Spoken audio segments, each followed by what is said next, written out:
Okay, we just got the box from FedEx with a Mermaid AC unit in it, and it's kind of found kind of gushy down the bottom, as you can see.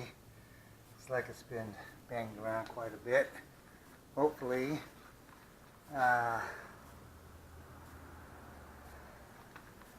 this thing is not too dinged up inside. We haven't opened it yet. So,